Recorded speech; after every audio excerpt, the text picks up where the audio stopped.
ખેડૂત મિત્રો, જય દ્વારકાધીશ, જય મુરલીધર.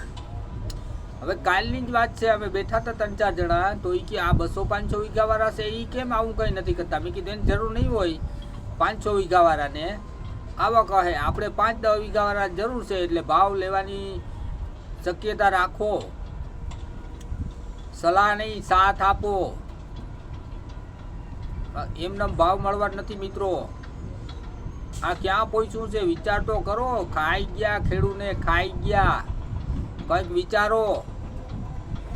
એમને ઘરે બેઠા નહીં મળે ભાવ મિત્રો. થોડુંક ઊંડું વિચારો. આ ક્યાં પહોંચ્યું છે? વિચાર તો કરો તમે. ખેડૂત જગતનો તાત, અને જગતનો તાત ડીએપી કોઈ પણ ખાતર જોતું હોય તો મળે નહીં. દવાના ભાવ વધારે, ડીએપીના ભાવ વધતા જાય, જમીનના ભાવ વધતા જાય, જમીનમાંથી માલ પેદા થાય એનો ભાવ ઘટતો જાય, ભેહુંના ભાવ વધે, દૂધના ભાવ ઘટે. એટલે મિત્રો વિચારો, આ દુનિયામાં આપણે જે વસ્તુ લેવા જાય એનો ભાવ વધતો જાય, આપણા માલનો ભાવ ન્યા છે. એટલે કંઈક ઊંડું વિચારો. જેમ તેમ આ કોઈ મુદ્દો સોલ્વ થાય એમ નથી મિત્રો. સાથ આપો, જોડાઈ જાઓ. જય દ્વારકાધીશ.